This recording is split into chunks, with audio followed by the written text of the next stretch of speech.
Fisheries.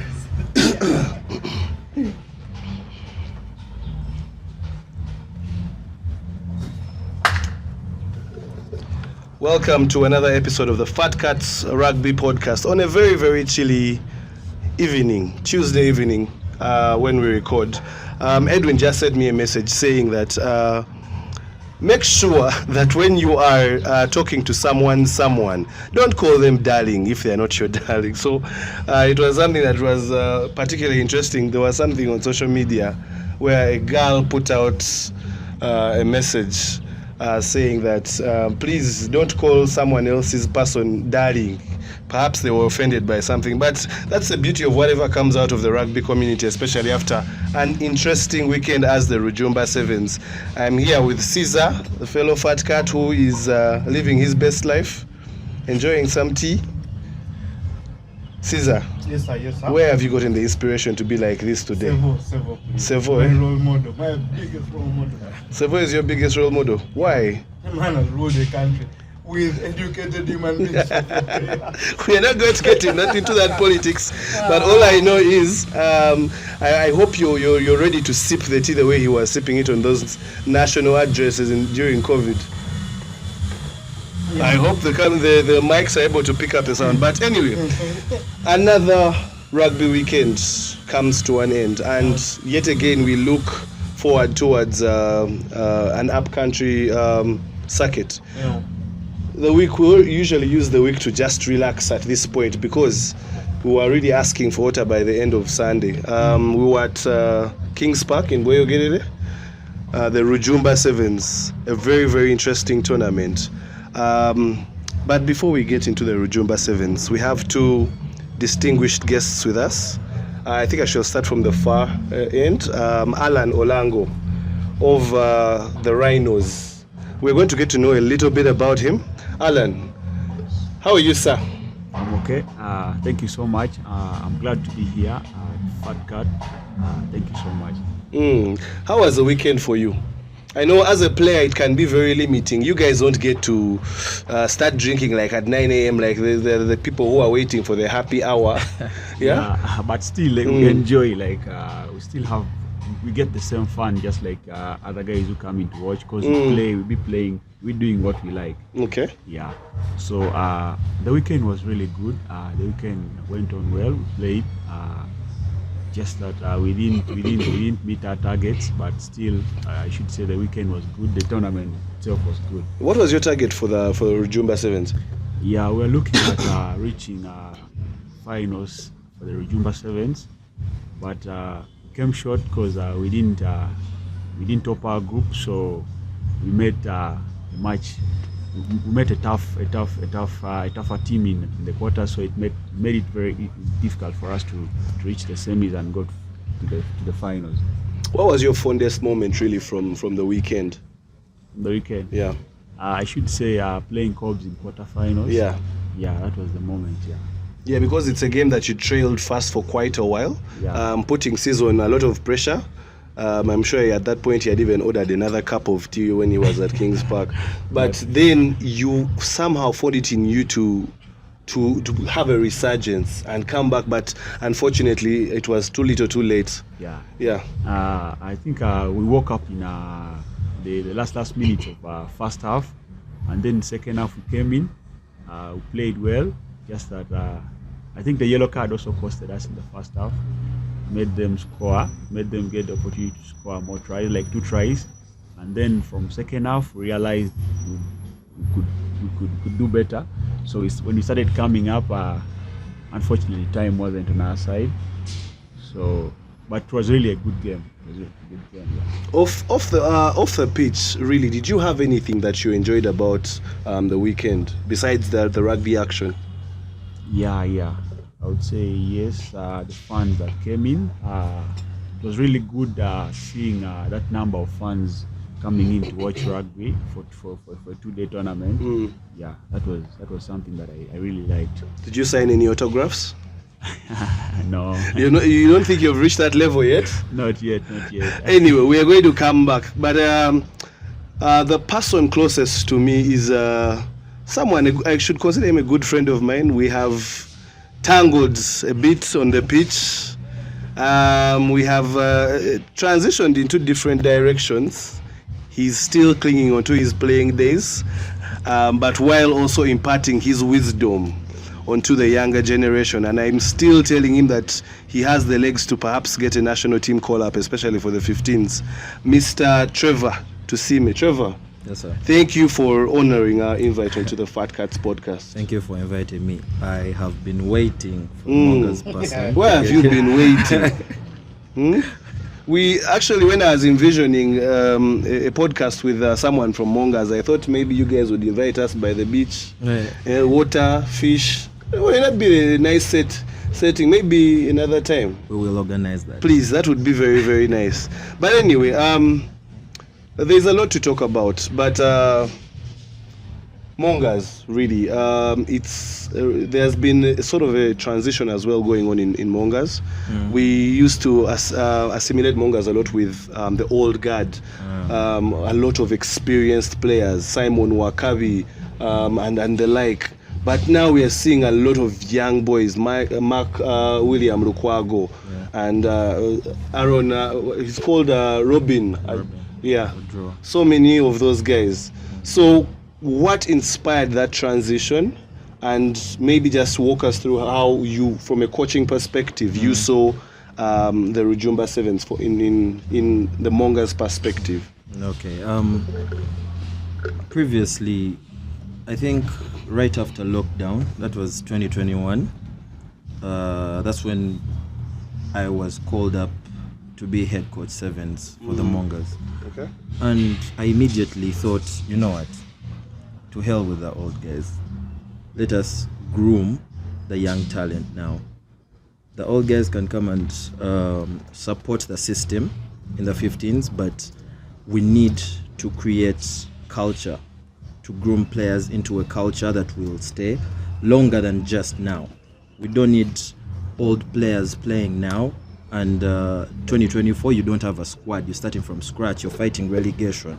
I'd rather fight relegation now and then groom the team for the future. So without me, they won't again look out of place, you understand? So from that time, I immediately started calling up young lads, and we started a transition in culture, and also the style of play had to change as well to favor the skill set and the young lads in the system. Well, that was great. But from I don't know where if I'm to be honest, I don't think I saw you being that kind of person that would be in coaching. I saw you move like more on the upper side of management, in the corporate, in marketing, in everything like that. Yeah. Maybe legal.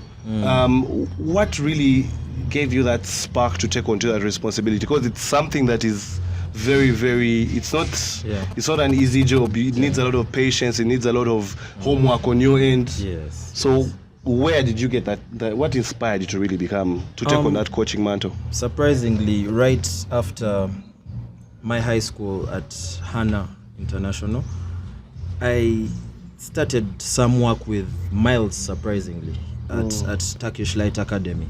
I started coaching there, and coaching in schools is really tasking and challenging. So I learned how to deal with the young lads, which explains the kind of squad I have right now. So just like that, I started coaching in schools for about 2-3 years, and I think I did so well with Light Academy because I was on the coaching team when they actually won their first title. And straight after that, I started helping out with the Django squad in Mongers, and the management of Mongers actually noticed I have the skill, so I was called up in 2021 to take over the Sevens squad. Yeah, that's interesting. Caesar, you've been there quietly enjoying your tea, eh? Yeah. Like a real planned kid. Yeah? But tell us about your weekend. I know your prediction almost came true. Yeah. You did tell us that Pirates would not make the final, and they didn't make the final. Unfortunately, in your predictions, you didn't account for heathens. Heathens that always knows how to ruffle Cobb's feathers. Yeah. So, you've had a bit of time to reflect. What are your thoughts about Rujumba on pitch and off pitch? Rujumba, first and foremost, on pitch. The tournament was really good. I wasn't able to watch day one because I had some unavoidable circumstances on top of my wedding. A wedding I attended. You have, please, director, you recall from last weekend we were said exactly here, and we said the only reason one should miss a circuit is when it is their own wedding. What has Caesar said now? My wedding. You see, Kampala men, you always give yourselves. So you see, when you don't attend weddings, yours might not be attended. Anyway, let's go back. Which is not a bad thing. Says someone who is single. Anyway, the games. I watched day two. I missed day one, but from what I saw on Twitter, it seems day one was very interesting. Very, very interesting. And day two was really amazing. Day two started with a game against Rhinos that shook me a bit.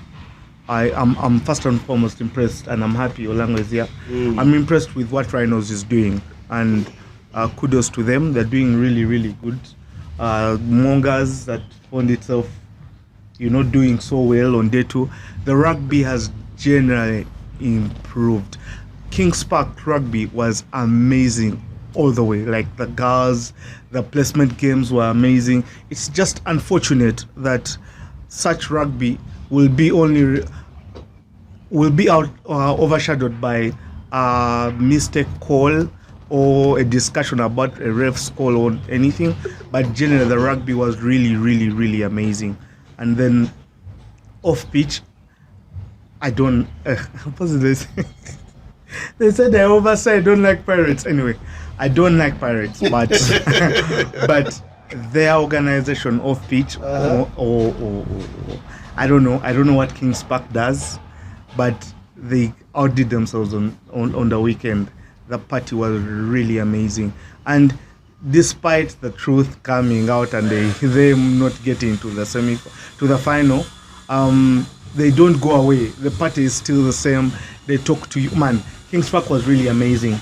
It was fun-filled. People stayed there. They attended. All clubs didn't go away. Like all clubs stayed. It was really merrymaking.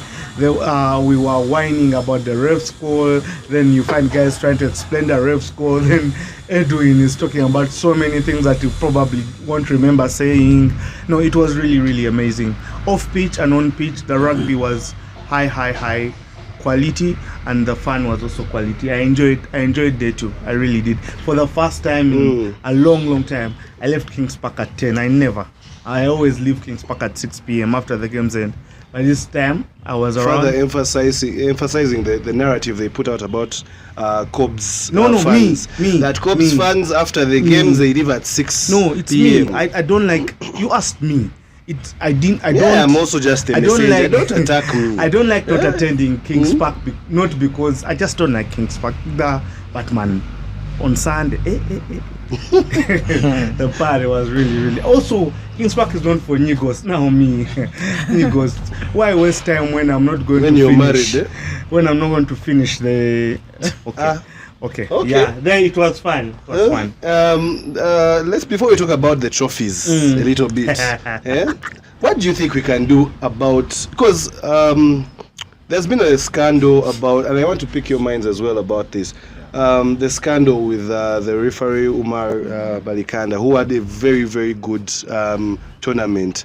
But unfortunately, the sad bit of this life is many times you will not get the flowers for the good that you do. Yeah. It will be taken as an everyday thing. Yeah. But the one time you mess up is when the whole world comes at you. In one of the hottest moments, adrenaline, excitement, and for those watching, intoxication, there was a call that after review seemed like it was wrong. How did you feel in the moment? Surprisingly, I laughed about it. Not because I wasn't hurt, but because it's just usual. Usually, Kao, I don't know whether it's a Kalango. Kao always has footage always has footage. Like they always have. So every time I complain about a ref's call, then the Kao footage comes online. Then I start doubting myself. I said, was this a bad tackle or it was an okay tackle? Was the kick in or was it in? Then I start creating doubt. The issue with Heathens and Cobs in 15s, I was so sure about what the call was, how bad the call was. But then the footage came and all of a sudden I wasn't sure. And I was like, but this one, Banang, this one. Like, because I knew, first of all, was it going to be a penalty try or not? Because clearly Otuko was going to score when they went for his neck. But all those things, that call just shocked me a bit. It shocked me a bit, and in shock, probably I was also not okay in my mind. But because of that call, I laughed. I laughed about it. And when I saw Umar going to talk to the AR, I don't know his name, AR, for some reason I knew that call was going to be overturned. People say Cubs fans whine a lot, and yes, we have a right to whine when calls are stupid. Not good, sorry. Calls are not good. Call it stupid if you feel like it. It's fine. Like, for some reason, and Ian, if you see that entire movement, Ian got the ball. He was so sure it's going to be a penalty. Ian got the ball and stood there.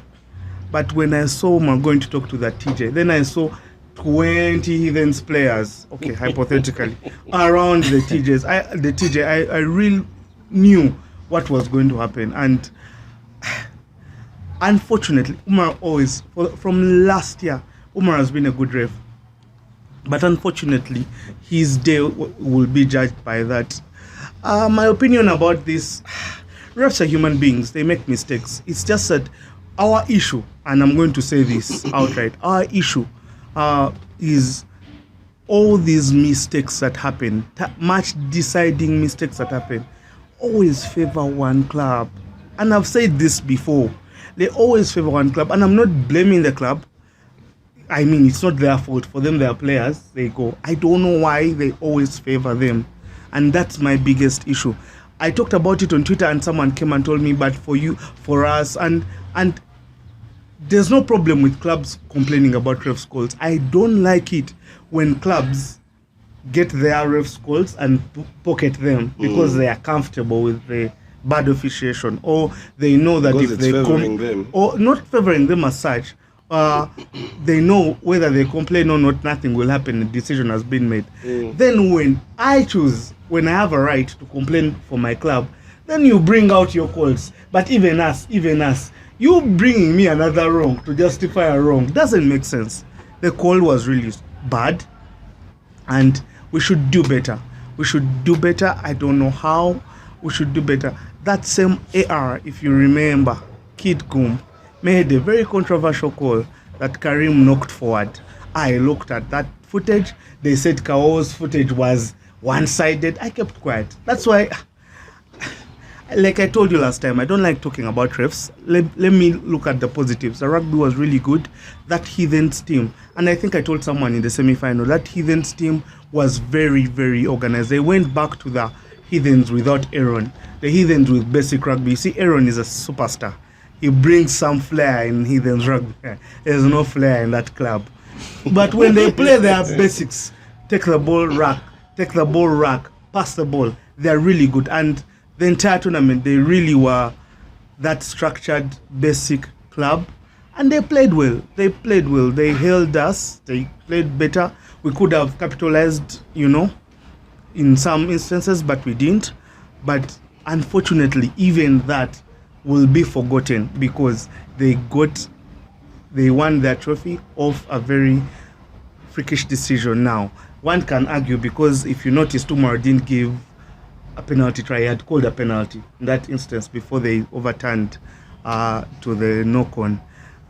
Maybe we could have scratched and not scored. Maybe there are maybes, but unfortunately, no one will know because an AR made a very weird call. Yeah. Anyway, before we really get much into this, because I want to really pick Trevor and Alan's minds on this, just to to just tell people, as they're saying, Caesar having his tea and us just choosing to have our beverages. Of course, me with my Nile special, and Alan, since he's playing, choosing to stick to water. This is the one thing I don't miss about being a player. Our resident Nile guy told us these bottles. One is made from Bara because it has a bigger neck. I don't know. We have to go back and maybe confirm with Monday. One has a smaller neck. One from Barara and Ginger. The one from Ginger has a smaller Probably owns a depot. neck. Let's call it a neck. And then when it's slightly bigger. Then he also talked about the saltiness in water. I was like, where in Uganda do you find salty water? There's no ocean, nothing, no salt. But the man has probably, you guys can just be there. But we are being served like this at the Excelsis Garden Hotel. We all know what team he supports. They are the beautiful Excelsis Garden Hotel, very, very serene. It's if you're looking for a getaway and you don't want to get out of town, this should be your place to be because it's very quiet. Great service. They gave you a second table just for yourself to be comfortable. Here you're seated like our Jaja. And for those that are in business, the conference rooms are really nice. The bar area is really sporty yet casual. If you just want to get out of home and come and just watch some rugby, even if you're watching anything else, or just want to chill, the restaurant and bar area is nice. But the rooms as well are really, really amazing. And it's affordable. But I'll let them have to tell you more about the pricing in regards to their services. But you should know that you can call them at using the number +256 200 904 399, or you can use +256 200 904 999, and that's Excelsis Garden Hotel for you. But anyway, Trevor, just turning to you. We've been talking about referees. From a coaching perspective, we know the sacrifice that you put in as coaches, sleepless nights, while the players go back home to recover. You guys have to take those extra hours to assess how the day was, assess how the training or the game week or game weekend was. And then you have to put yourself in a position where you're preparing. So that means those extra hours, that extra effort, the extra courses you have to do. How does that feel when a referee decides a game and unjustly decides it? And how do you think in Uganda we can be able to rectify that situation? I really do not blame the people who are banned for overreacting, the certain coaches and all that, because it is extremely painful. And to me, as a coach having a very young squad, it's painful. It's painful. They put in so many hours for you to just come and make a wrong call. But going back to that call that was made in the final, I wouldn't blame Umaru, ideally, because he's, I would say, top 3 in the country right now. Yeah. But how you know is he didn't make the call. He called the AR for consultation. Now, but the call is being made by the referees. I would blame the system. Why are we still making calls that are wrong, yet we are consulting both ARs in the system? So I take it back to their coaching. Is it, do they release them too early? Are they being coached right? Because there's a lot of sacrifice from the players, from the coaching staff, the sponsors. One call like that would send your sponsor out of the system. So basically, I'm just saying we should be very mindful of what is at stake when certain calls are being made, especially in the finals. Who is on the touch? Who's running as an AR? Who's running as center referee? Who's managing a big game? It doesn't care if it's a group game.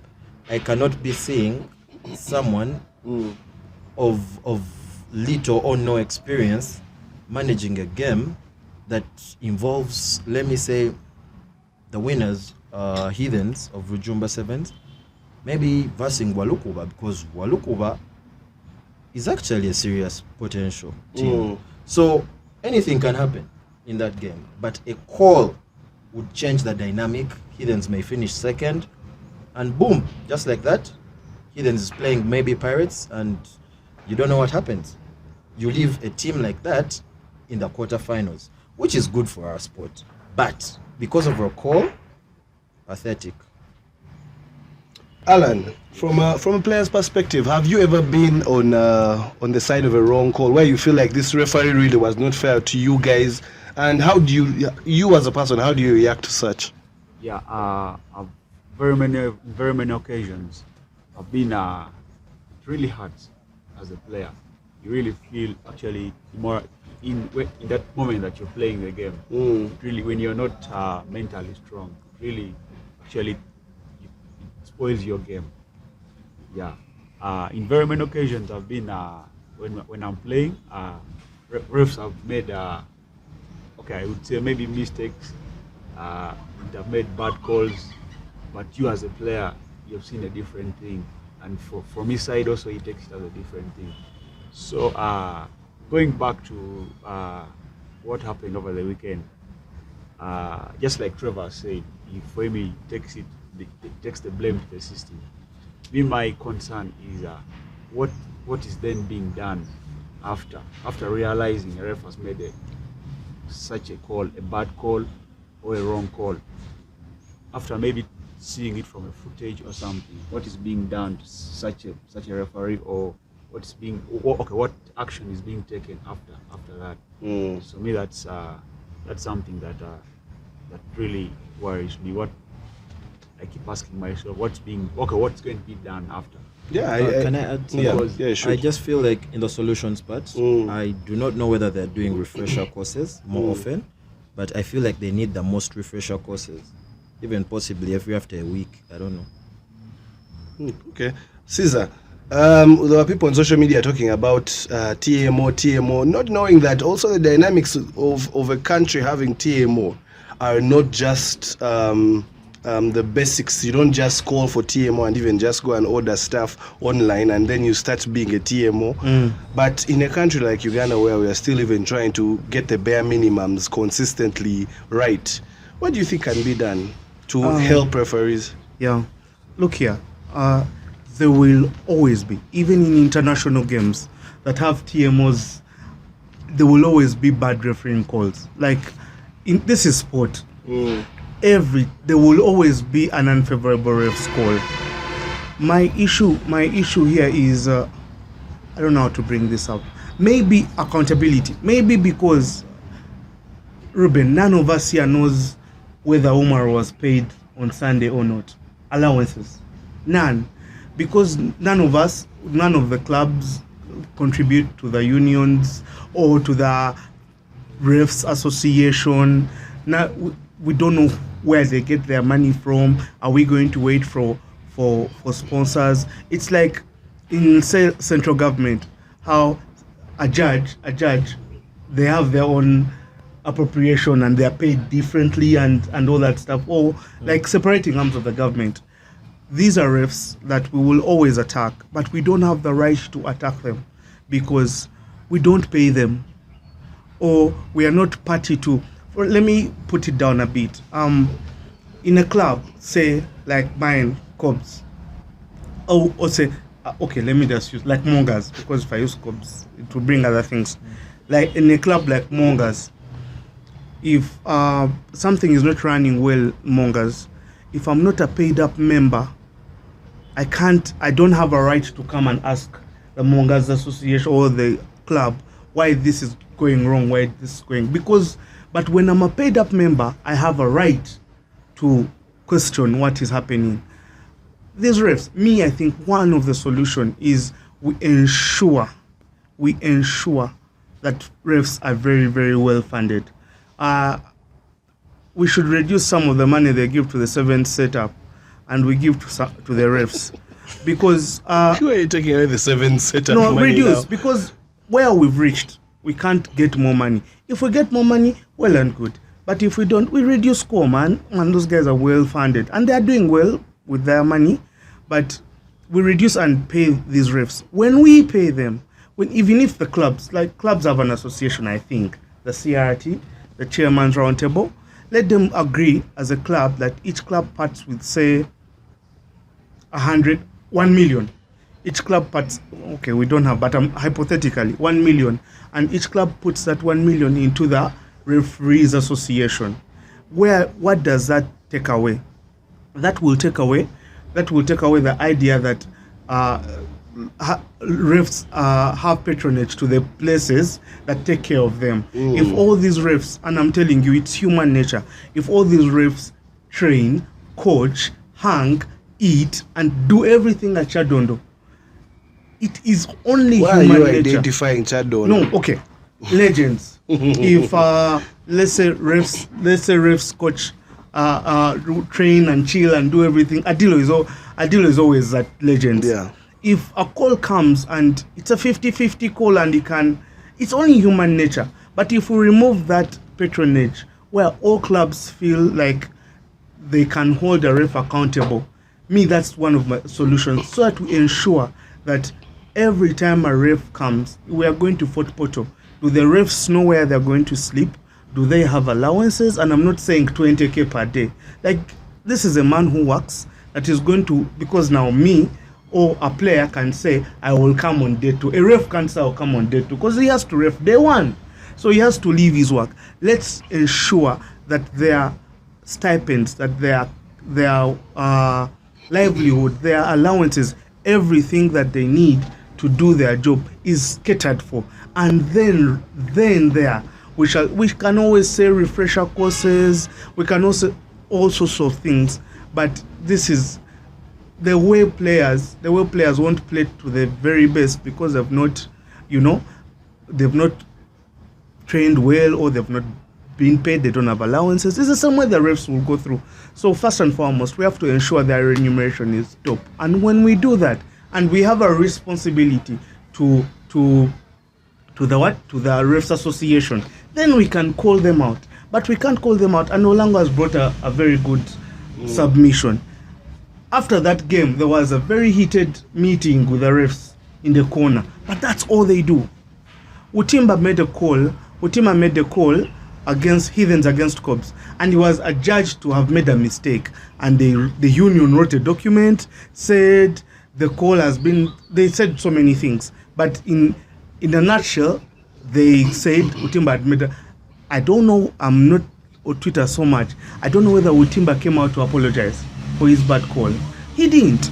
Like, accountability. I also think that referees, it's also wise for them not to just come out like that. I don't think their organizations allow them to do that. Even then in let Uganda, the organization apologize. have you? It may be that. Let the organization apologize. Because even you see, it's not easy for you to get a referee to speak. An active referee to just come out and speak. Yeah. Otherwise, would have had Utimba come out and speak. Otherwise, would have had Umar maybe on the podcast. But they also deserve their voice. I just think that's one thing that their organization needs to do to work better with, in which they can be able to bring out their own statement, their side of things. And if it's an apology, if it's a clarification, then, because also one thing you need to understand is in Uganda we have a lot of fans that also don't know the rules, even some players. Yeah. So many times I have watched, I'm not going to say the name of the club, but I've watched some games with some teams and their fans are shouting ref.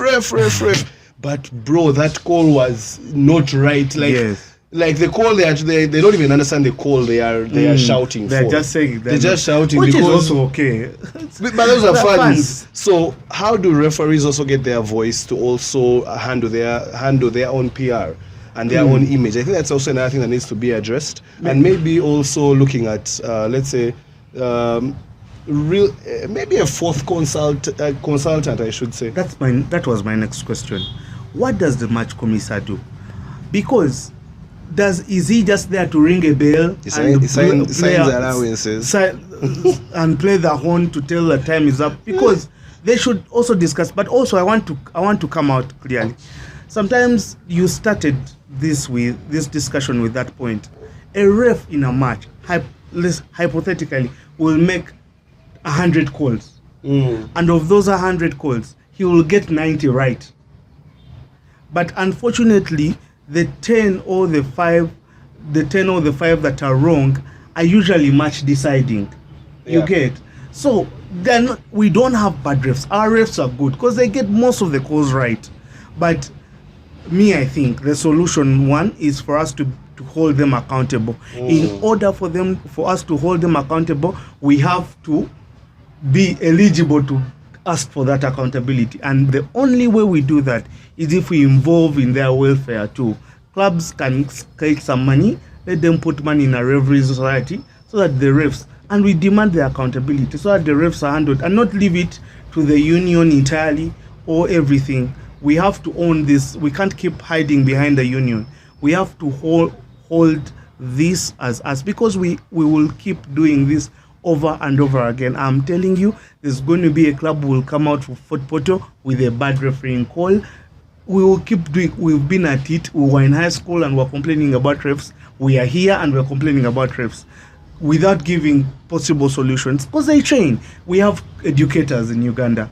We have people who train them. They train. But there are certain things that we have to do different if we want them to because I think it's putting our sport behind. These guys go through a lot to train, to do everything. The sponsor, we will mention very many people.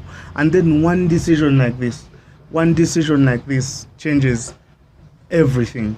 So I think they're doing so well and we thank them, but whereas we demand them to be better and learn better and do, we also need to be better in terms of their remuneration, both through the players and the refs. You know, are you aware that in Kitgum, an extra official, before we were informed before the sevens started in Kitgum, that an extra official is actually seated somewhere outside to spot those things that the on pitch or ARs can see. So I believe that was also in effect at Kings Park, but well, the calls are still. So does the extra official make a decision, or is an after? Yes, because one of my players. It's a review thing. No, I think it's a review thing. It's a review. Because I'm asking myself, if they have no walkie-talkies, how are they communicating? That's my question. Because if it's an after game thing, it's useless. Oh, okay, not useless. Okay, oh man, these days it's not useless. This is over trying to be polite. It's Say not it as useless, it is. but it's because now imagine that game there was a fourth official, official, and then he comes and says, "But you guys, from my vantage point, it wasn't a knock on." Then they discuss, but one man like this, who was well in his right, made the ref change. Also, anyway, let's. Anyway, guys, so before we leave Rujumba, what are your thoughts on the trophy? We have had 3 tournaments. We saw there was a slight criticism with the ginger one, that the wiring that was used on the whatever, but at least they tried. You give them an A for an A for effort or an E for effort, whichever you want to give them. But they had medals. We come to Kitgum. They was a very, very original Kitgum piece. really did. And then they had medals. Best circuit. No so far. medals at Rujumba, and an unbranded trophy to make it even worse. As a coach and as a player, how would you guys feel about that? After 2 days of grueling rugby in that Kasana, there was not even a drizzle over 2 days. How would you guys feel? Oh, it doesn't matter as long as you've won. Oh, plus 500k as well. I was about to talk about that, but very underappreciated. That's how I feel. Allan, Yes, as Trevor said, really after winning a circuit, 2 days after being crowned champion, I think it's really good to appreciate, and players really feel, though it doesn't seem to be something very much, but as a player, when you're being given maybe a medal or a nice looking trophy, it really looks appreciative to a player. But when you're not being given something, it doesn't really show a sign of appreciation. Yeah. So I don't know which body is responsible for that in this tournament, in these tournaments that we're playing. But I think going forward, it should be something that should be considered. Do your team managers and coaches and management staff walk you through the tournament manual before the start of any tournament? Because maybe there are some things that you miss out that you should perhaps be knowing. Yeah, I think some clubs do, but for a few clubs, okay, I know as a player also, you should demand, you should ask your team manager, player, you should ask for such things. Let's say like a tournament is coming, you should demand, you should know, you should ask your team manager what is going to be given in case we win the tournament, maybe MVP, things like that. As a player, I think you should also request for that from you shouldn't wait for the club. Yeah, because you see, sometimes players also argue from a point of ignorance in that so many times these manuals are you have representatives from your clubs that sign certain things. Let's say 500,000 Ugandan shillings. Let's say no medals, XY tournament or XY number of games, and no money or whatnot. And you guys, from an innocent but naive point of view, come out and complain and look for sympathy on the social media. But then, at the end of the day, sometimes we shoot ourselves in the foot. So I really think that also it's something that not only you here, but also all players out there and all coaches and all team managers need to take initiative and in making sure that everyone is being told clearly what is expected from a given tournament before it even starts. But anyway, you were recently called up for the Uganda Sevens. I want to know what your experience was like being on that stage, knowing that there are Ugandans back there watching you, maybe a girlfriend somewhere, who knows, maybe you're married, who knows also. And also, while you tell us about that, maybe a new experience in the Sevens camp, how did rugby start for you? Okay, rugby, I started playing rugby. Okay, I have an elder brother. Okay. He's the one who introduced me to rugby. I started playing rugby when I was in senior 2, not from school, from a nearby pitch, Lango College in Lira.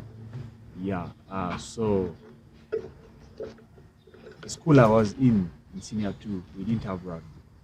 But then every time I would come back for holidays, since the pitch is just next to our home, my brother and I would go there. So that's when I started playing touch rugby with a club. It was Lira Bulls by then. So I would go there during holidays, but when I go back to school, there was no rugby. It was only soccer, basketball, and other sports. So when I reached senior 5 is when I started playing some serious rugby. I went to Chambogo College. It's a rugby school. That's when I started playing rugby. We started playing schools, but majorly would play sevens rugby. And also, since our coach was Coach Onen coaching us from Chambogo College, since he was by that time he was the coach for Stallions, he introduced us to Stallions. Started playing for Stallions that time. I played for Stallions I think up to senior 6. From that time I was still around Chambogo College. I came and started playing for Chambogo Rugby Club. Yeah, then I played for Chambogo Rugby Club I think for 1 year. Is when I got done with campus. I mean, I got done with Form 6. As I was joining campus, again, it's the same brother that introduced me to rugby. Since he had joined Rhinos a year before me, he told me, how about you go and try out playing at Rhinos. I think it was 2018. Yeah, it was 2018 when I joined. I went with him, started training Rhinos again. Yeah, that's when I started playing, I should say the league, major league, yeah. That's how I started rugby. Okay, and about the sevens, the experience of being in the sevens camp. Yeah, I would say it's really being, I got a call up, I think in April this year. Yeah, I was called, I started training, we trained for 1 month before going to Cape Town. Then after there, we went to Cape Town. From there, we trained again for 1 month. Cape Town, Stellenbosch. But the experience has really been good. I should say I learned a lot. I really learned a lot from that camp. Being in that camp alone has given me a lot of confidence. Become confident in myself. Training with a lot of experienced guys, Michael Okoraj, Adrian Casito, Ian Munyani, Desire. I've learned a lot from them. Yeah, and also it was really a good experience playing my first game. Though as a new player, there's that when it's your first time playing, there's always that, we call it butterflies, that you really always that it's always there. You really be having it. It was there, but then since I was playing with a lot of experienced guys, I got confident. After I became confident, then I played. A good experience. Caesar, I was looking at this nail special when I was just pouring my last bit of it into the glass. And I remembered on the weekend when Edwin was unpacking all the coolers from the car. And then we had sent for ice. It took a bit of time to come through. Then we had to align with Dexter. Everyone was sending Dexter money for their contributions, so that we can all pay through FlexiPay and get those 40k crates, which were, at first we thought it was going to be the whole day, but then there were certain happy hours in which those moments were really great, I should say. It just gave me that car flashback, and I said, man, I should bring it back, because even up to now we are still trying to recover. My voice is also still trying to recover. It was very interesting, but when do players enjoy sevens, man? They enjoy day 2, the last day after the final. They even enjoy more than us. But anyway, Ruben, you like me, boss. I'm not saying anything. I'm not saying anything. So anyway, looking at what he said about the Uganda Sevens, it reminds me of something I read on social media today, a conversation that you are part of, where one of the more renowned 15s international players, tested players in the country, Mike Otto, talked about the fact, actually let me just quote his tweet, where he was saying that we no longer have a 15 side. It's a natural death with a new sitting office, which are yet thinking of how to explain the imperfection of a failed magic that didn't see the boys don the flag this year. The last bunch of 15s Tour de France sank. Bitter truth. So basically saying that the 15s is looking like it's going to die. Yeah. The 15s looks like it's going to really just stop, because this is a second year. We do not know if we're going to have any home test matches. But also it seems like there is priority for sevens over 15s. What do you have to say about that as we start to really close this one? Yeah. And first, before we go for international, I wanted to first make mention about these two clubs, because you might not ask me. Mongers and Rhinos.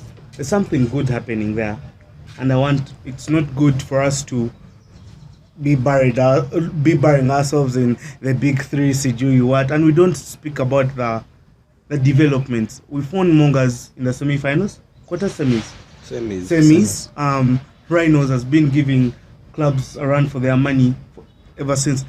Don't forget, last year they won that tournament, then they got promoted to the core sides again, and they've been playing amazingly well. And I wanted to mention this. I don't know so much about Mongers, they are far, but I want to mention about Rhinos, because sometimes I pay attention to them, especially when I was a scout for Cobb some time back. At least something has come. And I wanted to tell us you're no longer a scout for Cobbs. In a I saw you talking to some Pirates guys. No, Pirates players usually come from the school that I support, so they are usually my friends. Also Pirates. Anyway, Rhinos, as I want to mention Bulotti. It's a former player. I don't know whether he still plays, but at least his work has come to pass. He has a bunch of. He does the same job that Dennis Etuket does for Pirates. They go scouting, they go nurturing kids from school, they invite them to train with Rhinos. They go to these other undersides that are not being taken care of properly, and they say, man, you know what? Come and join Rhinos, and we give you a chance. And they indeed really give. I wanted to mention about Gavin. Gavin, for me, one of my players of last weekend. Gavin is a Ngonian who came and joined box, trained hard box, and I think coached for some time. But then, because of the competition that was there, he felt like he wasn't getting enough playing time. So he comes and asks the establishment whether he could go to Rhinos. And at the time, very many players were going to Rhinos, and I was wondering what's happening. And then, of course, we usually say Bulotti steals our players from us. But you see, he's giving them a better opportunity. And we always say the kids are not ready, they are going past. And then I also like saying Etuket steals players and convinces their parents and all that stuff. But at the end of the day, there's a path that I cannot ignore. These kids have come. Rhinos is made of a bunch of years. I think the average age in Rhinos is 25 years. They're just kids who run together, who play together. They struggled here. They were not in the cores. They won their tournament. They're up, and they're playing really, really well. So I wanted to mention that Rhinos is doing something good wherever they are, and I hope they keep it up, because the more the clubs competing at the top, and the better, because even their training sessions, they have numbers, they are working hard, they are running, it's a beautiful thing when you watch them train. And I'm happy, kudos to Bulotti and everyone in management. I'm happy it's coming to pass. It's no longer only Pirates that is being seen as kids coming up and all that stuff, but even Rhinos. It's no longer the big teams that are nurturing. Rhinos right now has, if we compare who came from Chifaru to go to Rhinos vis-a-vis Box, Cobs and Pirates, and I don't know the Heathens as an under team. I think it's Stallions. They might take the Boxers more, so I wanted to make mention. And whatever Mongers is doing, because I'm not there, but the fact that they're competing is really amazing. Back to the 7s and 15s. Man, I started that tweet because I was a bit frustrated. I was frustrated with the separation in the first place. But it seems it's going to be for the good of the sport, I hope. But you also have to understand where Union is coming from. Sevens is much more.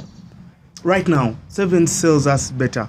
Sevens is the one that brought us all this money that we are getting from government that we haven't gotten in a while. Because all these government employees, these ministers will go and they go for a tournament in South Africa, and they'll be like, all these people, they enjoy themselves, they enjoy rugby, and then they come back and they are pushing for us. So you have to not for Otto to quickly blame the establishment. Maybe he has his views, they are there, and I share his views. We have really, really, really undermined 15s, and this is my issue. The coaching setup of Sevens is given a right to cherry pick anyone they want. And you see, no one is blaming him, because even the players they pick, once they make it to the setup, they're also remunerated well. You get, off air, the Mongers gentleman was saying he was hustling until when they called one of his players to Sevens, and then he was a bit more comfortable because the guy was getting some money. You get, now you can't stop Olango, you can't tell Allan not to go for Sevens because you want to try him in center position or whatever position in 15s. In 15s, they get how much? 300, 500k, and it comes after 2 months, 3 months, if 8 months. You hear they take long, you get. But Sevens, their money sometimes comes from government. They pay them directly 1,800,000, 500k per month. They are on contract for a year or whatever duration. The money is lucrative. I feel like because of that, because we are trying so much to get money into rugby, which is valid, can't we get a balance? Can't we? Because now most of our loose forwards are in Sevens. Most now, one of the best hookers in the country, Faraj, is in Sevens. Sydney, who has done so well on for his club. Sevens, Byron, who had been pushed out of the 7 setup because of school and stuff, back in 7. Who the hell is going to play 15s? What if we have tournaments this year? Okay, it's an if. But we have tournaments this year. They are pushing for tournaments. And then say we get Victoria Cup in November. Do you know how long this national team is going to have to train? We are in August now. We're going to push and we have October. They will train for October. Play a team. Play, say, Kenya that has been doing tours. Play Zim that did tours last year on top of Foxing us. Played like teams that have been together. Right now, the league ended. We got our rest. 15 players have been on a mad beer and chill plan. They tell them now to train. You need a whole camp. You get, we really don't care about. Now you see a 15th coach, they will tell him you have 2 months to prepare. He has to list. He cannot touch 7th players because, the golden egg. Then he has to go around. And then after he picks players that have zero experience on the 15th side, we play against the tournament, we lose. Fredo is a poor coach. Let us drop him. He has not won anything. Then we will nurture. When we nurture and reach a certain level and we have players that are really good in 15th, snatch. Take to 7s because they have 7s that, man, Massa is gone, Olango is gone, Byron is gone, Odugo is gone. I will mention, we don't have a loose for Desire, Mubarak, like everyone who does well for their club, 7s. Why? Because they have the ability and because the money is good. So what is the solution? My solution, as we wrap up, I wrap up. My solution, 1, let's try and balance this. Let the 15 coaches be called up and say, we want to take, let Tolbert says, I want to take Faraj. But then Fredo should say, man, Faraj is one of my best hookers and we have a tournament. But for you to not disadvantage a player, because now Faraj also wants to board a plane. Faraj wants to get that 1 million per month. He wants to, can we also do the 15s? We don't have a lot of time. 15s play from June to around October. Can we find a way of getting the sponsor to push in more money? Or if the sponsor has given us money already, can Union find a way of, I don't know how we can do it, but let's not neglect 15s, because in reality, 15s rugby is real rugby. 7s, I don't know. 7s? Festival rugby, really. It's festival rugby. You go, you see a 7th player playing music and is known for being DJ. As in, it's fun. Very good player, but it's fun. It's fun rugby. You go, you chill, and there's money because it's fun. But 15's rugby, man. So could it be that also investments are in 7s because it's fun? Can I ask just a small thing before, as I finish? We've won Africa Cup 3 times. I think so. 7s. 3 times? 3 or 4. 3 or 4. Must be 3. Why is it that the 207 team that won 15th Africa Cup is mentioned more? Guys, the current crop of fans, let's say like Pirates, the current crop of Pirates fans do not know anyone who played in 207. They don't, because they're young people. Why is it that they remember the 207 Adrian Bukenya, Timothy Mudola, and not the 7s guys that who have won it? We are now, it's almost our trophy now. Why? It's because whereas 7s makes money, 15s is rugby, guys. So I think we can continue, the leadership can continue using 7s to make money, to get sponsors into the game and everything, but 15s also has to be pushed to the level of 7s. If our 15s team reaches the same level as our 7s team, and we find ourselves competing to go to the World Cup, not begging Kenya to come and play us, then we shall see whether 15s won't also sell us. But we over-neglect, we cherry-pick our players for 7s. Let's make 15s also lucrative, because we have to improve it. It's really dying. If I ask Allan right now, whatever he chooses to play, of course he's going to go to 7s, man. You fly, you chill, there's money, there's, man. But one thing we also have to notice is that 7s is not for everyone.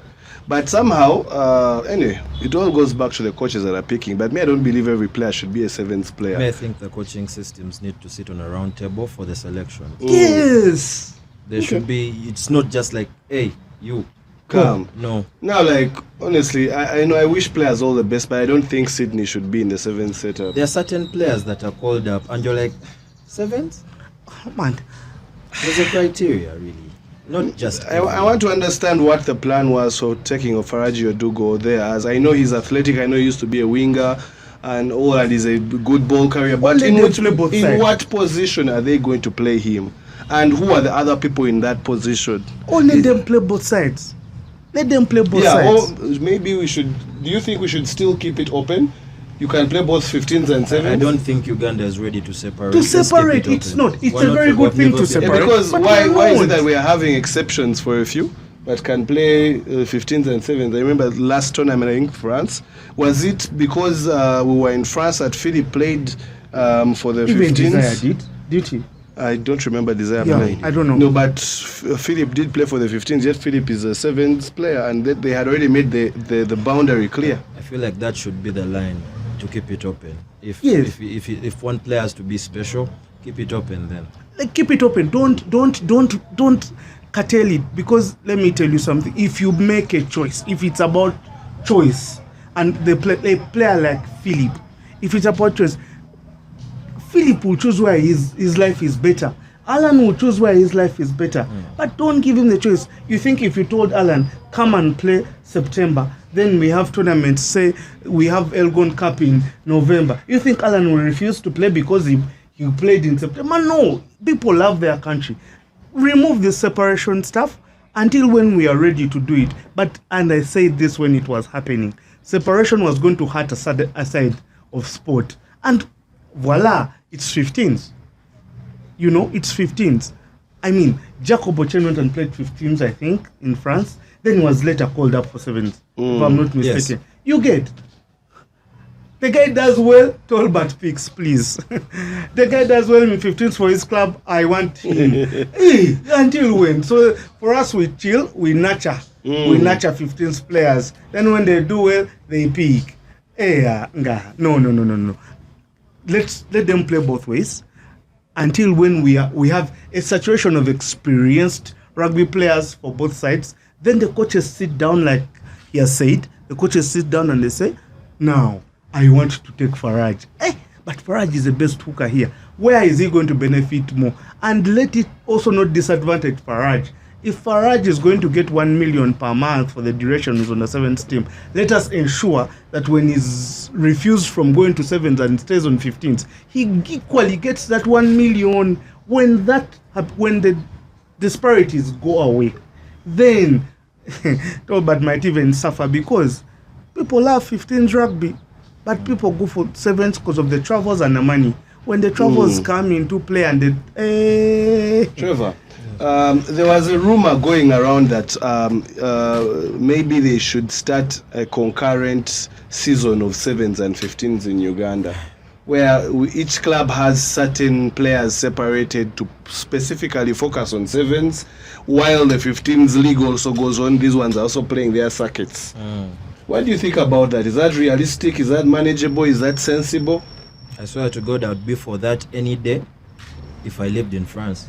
But unfortunately, what crop of players? Teams can, if they can barely release a list of 40 players a season.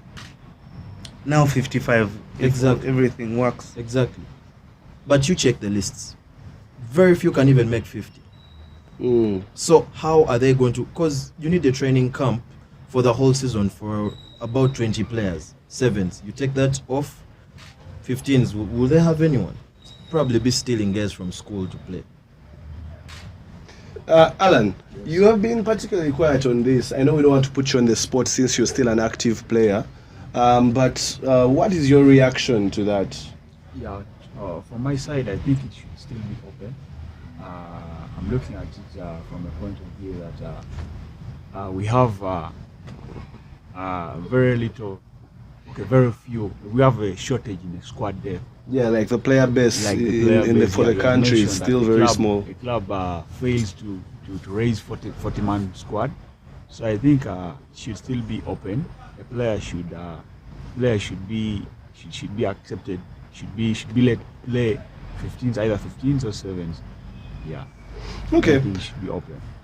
As we start to close this, Allan, Yes. what would you like? What's that one thing our fans and our viewers should know about you? Like, if they were to ask you, tell us one thing that people don't know about you that you think that they should know.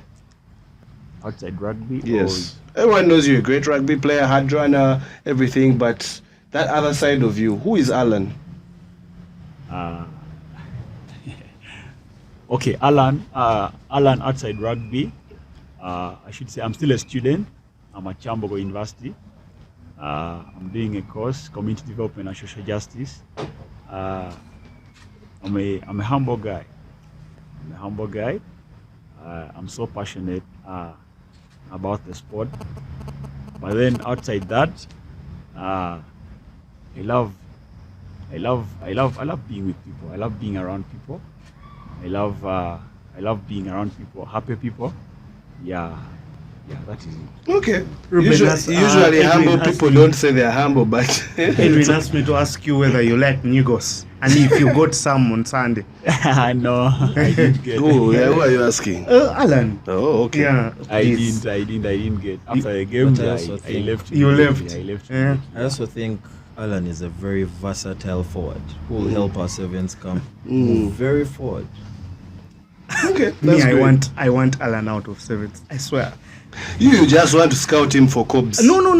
Alan. If Alan should be one of the people Okay, they allow, would you be happy if he came to Cobs? I would be happy if the best players came in Cobs, even Magom, even Desire, but they can't. The list is long. Also, we have too many good players. But anyway, I would want Alan to be allowed to play both ways because Alan, oh my God, Alan is going to have a very bright future. Especially, I understand what you're saying, especially when many of them are still young and developing. Like, they're not yet discovered themselves and maybe who they are. I know we it's too much of a luxury for us to say, no, these ones now are only for this side. For this side and not Anyway. that side. Yeah. Aside from all that, Trevor, you know, we have shared a beer, 1-2 here and there, but I have never really asked how you got into rugby. No. Yeah. Was at Hannah. And it so happens to be that I was in the same class with Philip Okorach, Alfred Bijik. That was the lot.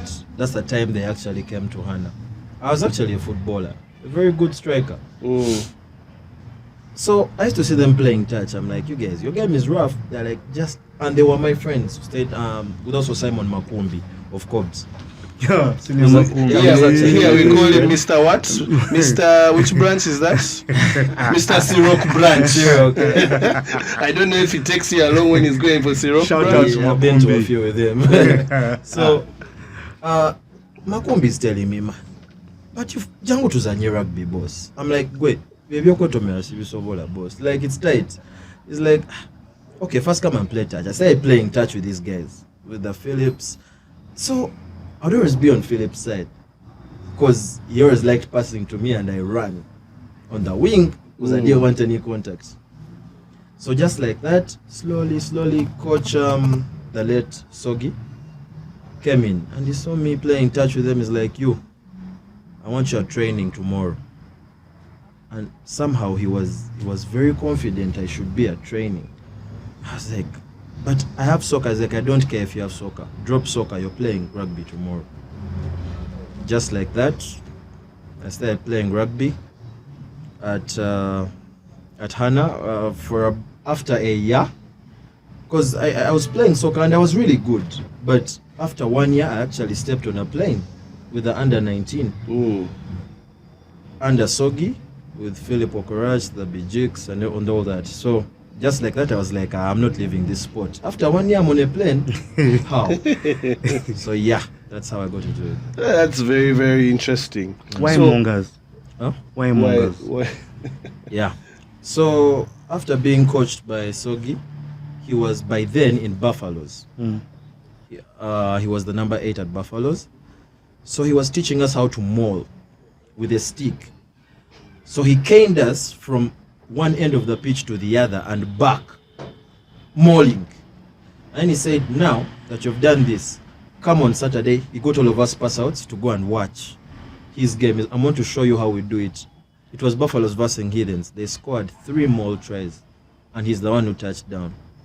So after that, I joined Buffaloes. But for some reason, I didn't break into the team. And a group of friends called me to play a certain junior in my vacation, to play a certain junior tournament that was supposed to happen in 2020 for the Mongers. Yeah. And just like that, I started training with them. And the head coach noticed I was getting phoned, and he was like, who was by then Ben Chigongo. He was like, boss, are you serious with this team or not? But I had created, there was a brothership. I felt at home in Mongers. I was really feeling at home. That's the difference I found when I joined Mongers. I don't know, I didn't feel that at Chadondo. But when I got to, I was like, no, this is it. I don't even stay in Entebbe. That's why I was wondering how you make those commutes. So many clubs kept telling me, what's wrong with you? Why? Why are you suffering? I'm like, I just feel like this is, when I come here, I'm happy. So, yeah, Mongers. Nice. Okay, or maybe it was the proximity to the beach. Yeah? It also gives that off. Yeah, I know it is a good USP to have. But anyway, tell us about your goals for Mongers in the Nile Special Sevens. Where would you ideally, if you saw Mongers there, by let's say one, I actually want to make it a two-way question. Toro Sevens, what is your aspiration for the team? And then overall, what would you look at and you'd be like, you know what, I'm happy. Mongers has done well for me this season. Let me start with what my expectations were before we actually started. Before we actually started this tournament, this 7th season, my target was semi-finals, making at least 5 semi-finals, and at least win 1 circuit. But of course, wishes are not horses. But we had a very poor start. Stone City and then Kitgum, finishing in Challenger Cup. You have to revert. Now it trickles down to, man, you know what, we need to break that quarter-final mark. So the first time we break it, go straight to semis, we have to maintain the fire. So what I expect is at least make all semi-finals until we're ready to actually take the trophy. So until you make a final, you don't be wishing for that trophy. First reach your mark, then go hard. That is interesting. Yeah. Very, very interesting. Well, it's hard considering it's a young squad. Yeah. But coming into this season, that is what cost my team that in the previous season. But now I included some experience, which I think is enough to take us all the way. Okay. Caesar, Yes. Toro Sevens, what are you really expecting? Cobs winning. That's my biggest expectation. I want to hope and believe, because the first Toro Sevens were really nice. I hope that they have done better. I hope and I believe they're going to do better. I mean, their team are the Western Rugby champions. So I believe it's going to come. Keep in mind, Cobs is the defending champion of Toro Sevens. Yeah, yes. that was said last year in 2022. Now, which Cobs won, beating Hippos in the final. Do you see Cobs doing that again? Winning? Yes, I don't know who will play, but I believe we shall win. I want to believe. They're better prepared now, and because of the fun that was left last time, I'm sure even many more stakeholders are going to come into play. So I believe it's going to be a very, very good tournament, and I'm happy with how the union did it this time. They gave Toro last time, they've given it again. If an area can do like 2 circuits in a row, then maybe the development will be more, strengthened. So I'm hoping for a good party. So far, so good. Sevens have been enjoyable. so far.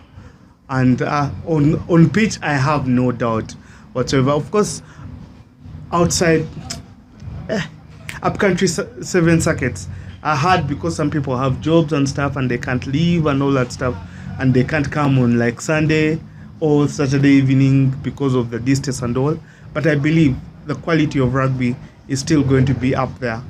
For the first time in a while, I look forward to watching other teams play other than mine, and that's a very good thing. Now I can watch all group stage matches. But other than you have no wedding this weekend? no. Other than Cobs playing, I would actually want to watch more of Rhinos and Mongers, because I don't know how Mongers reached the semis, so I want to pay close attention because they must be doing something. And Gavin made me happy last weekend. Too happy. People were asking me, how could you guys release Gavin to Rhinos, but not ignoring the fact that Rhinos has also put in the work on him. Remember, he hasn't even been here, but he comes and is studying out, but he comes and seamlessly enters that Rhino setup. I'm going to pay closer attention for my own benefit before you start saying other things. Yeah, I'm not saying anything. Why are you being defensive? Also, I believe Toro is going to be nice. Come on, sevens this year are going to be too nice, even when I don't like CC rugby. But the part is nice. You're just a hater. Anyway, we have had 3 circuits of blockbuster rugby. We've had the Stone City in Jinja, we've had Kitgum, we've had the Rujumba at Kings Park Arena in Bweyogerere. Next one is Fort Porto, and that will be the Toro Sevens. So there's a lot more to go. Actually, there are 4 circuits to go. So if you have not yet watched any, make sure you watch one that's coming up. But just picking up on what he's saying, to the players out there, you do not have to be constrained by the fallacy of having to play for the big 3.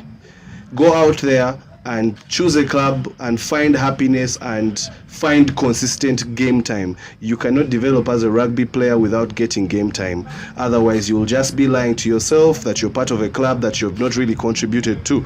Anyway, aside from that, it's been a beautiful day. We have a lot of rugby to talk about, but on the podcast it might end for today, but for us, we'll continue here in the evening enjoying the lovely view and the lovely soothing music of the Excelsis Garden Hotel. Notice I want to order more tea. Excelsis. Excelsis. These things were not there in your generation. No, Muchiga. Those words don't Muchiga exist. man. How would the normal Muchiga man pronounce Excelsis? Let's continue, man. Anyway, guys, that was it from us today. We had over, of course, Trevor Tusiime, coach player of the Mongers. Look forward to seeing him play in the 15 sevens. He's imparting the wisdom. He's always telling me to come back. I'm telling him, you guys, now special is nice on the side. You know, being a fan is so nice. You criticize the other guy, you're like, man, that guy, you just round the other guy. Just put in the shoulder and tackle until they tell you to put in that shoulder and you feel the electricity that goes through your body. And also we had Allan Olango, of course, from the Rhinos, rising star, Uganda Sevens setup member, and also an integral part of what Rhinos are building. Shout out to you guys. Thank you for being part of the Fat Cats Rugby podcast, and see you guys next week. Cheers. Cheers.